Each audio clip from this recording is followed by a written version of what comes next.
Élection présidentielle 2025. Affaire je n'ai pas encore décidé, alors que sa candidature a été décidée par lui-même le 28 novembre 2024. Alassane Ouattara hypocrite joue la comédie. Le despote ivoirien Alassane Ouattara joue ostensiblement la carte de l'incertitude quant à sa candidature pour l'élection présidentielle de 2025, tandis que ses obligés patauge dans des déclarations embarrassantes, révélant un malaise palpable au sein de son clan. Lors de la cérémonie de vœux, il s'est présenté comme un sage indécis, prétendant ne pas avoir encore pris de décision. Pourtant, lors d'une réunion du cercle restreint le 28 novembre 2024, la décision de briguer un nouveau mandat aurait déjà été actée. Cette duplicité, caractéristique du régime Ouattara, expose une fois de plus le mépris pour la transparence et la manipulation calculée de l'opinion publique. Le porte-parole du gouvernement, Amadou Koulibaly dit Petit Michelin, interrogé sur cette éventuelle candidature, a livré une réponse qui illustre parfaitement la stratégie confuse et alambiquée du pouvoir. Maintenant, pour la première question de savoir est-ce que c'est possible qu'ils ne répondent pas favorablement, je n'ai pas de boule de cristal. Je suis vraiment désolé. Nous attendons tous. Il n'y a pas que des cadres qui ont demandé qu'ils soient candidats.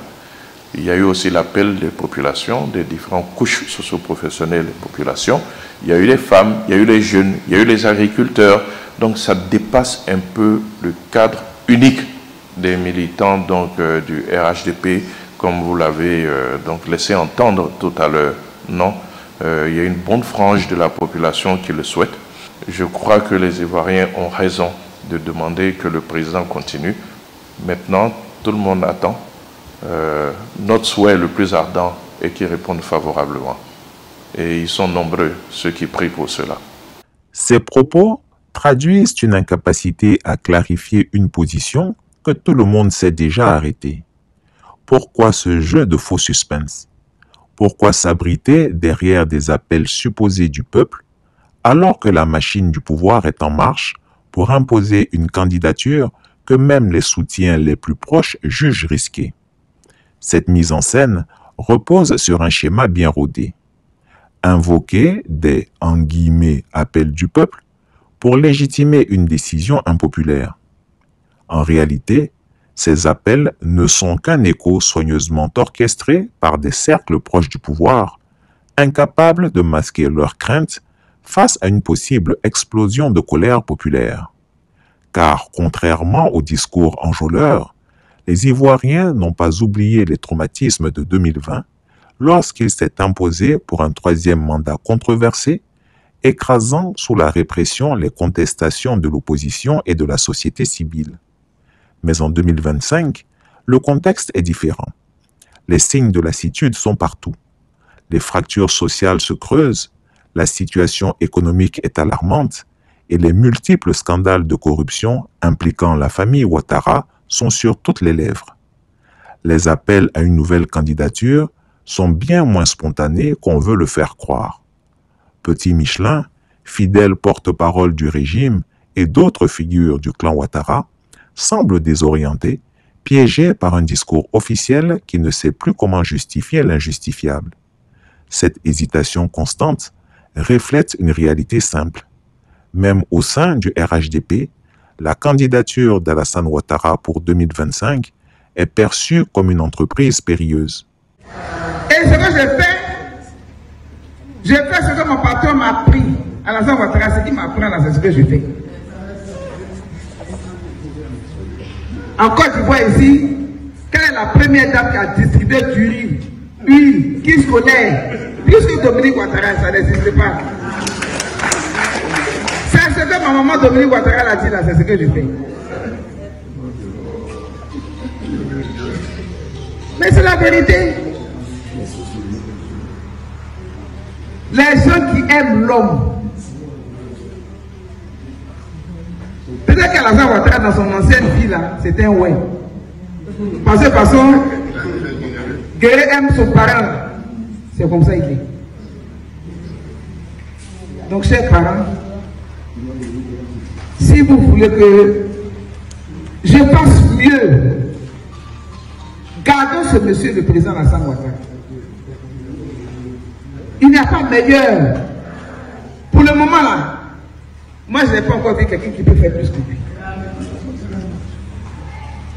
Que Dieu lui donne la santé. Amen. Que Dieu lui donne la santé. Amen. Et que Dieu vous donne aussi la santé. Amen. Je voudrais donc vous confier sa candidature. Le régime se sait en perte de légitimité. La machine de propagande peine à masquer les fissures d'un pouvoir en fin de cycle. Derrière les déclarations dithyrambiques sur les « voix du peuple » se cache une vérité plus sombre. Le clan Ouattara a peur. Peur de la réaction des Ivoiriens, peur de l'histoire qui le jugera, peur de perdre le contrôle d'un État qu'il considère comme sa propriété. Face à cette situation, les Ivoiriens doivent rester vigilants. La comédie actuelle où un chef d'État prétend hésiter alors que ses obligés tentent maladroitement de préparer le terrain n'est qu'une énième tentative de tromper un peuple qui mérite mieux.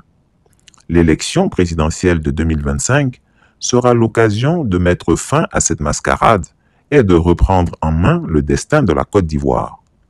L'heure n'est plus à attendre des décisions d'un homme qui a montré qu'il préfère diviser pour régner. L'heure est à la mobilisation pour bâtir une alternative crédible, portée par des valeurs d'unité, de justice et de souveraineté. Le peuple ivoirien dit non au 4e mandat que veut imposer Alassane Ouattara à la Côte d'Ivoire. Le despote des lagunes veut confisquer le pouvoir d'État et imposer une présidence à vie. Après 15 ans à la tête du pays, trop, c'est trop. Nous refusons la monarchisation du pouvoir. Nous refusons la confiscation de la démocratie. Nous refusons une nouvelle crise imposée aux Ivoiriens. La Côte d'Ivoire n'est pas une propriété privée. La Constitution doit être respectée. Le peuple veut une alternance démocratique en 2025 et nous nous battrons pour l'obtenir. Le tyran Ouattara doit partir. Le pays appartient aux 27 millions d'Ivoiriens et non à un homme et son clan. Restons mobilisés. La résistance s'organise et l'histoire ne pardonnera pas aux traîtres du peuple. Tu es sûr de toi? Tu parles de quelle armée même? Arrête de te foutre de nous. Arrête de nous distraire en fait. Nous on t'a rien demandé. On a 2025. Faut pas nous faire parler. On n'a pas envie de parler trop. Digère les quelques jours, quelques mois qui restent là. Et puis tu libères le plancher. C'est de ça qu'il s'agit. Tu n'as même pas honte. Une personne qui a l'âge de ton petit-fils, capitaine Traoré.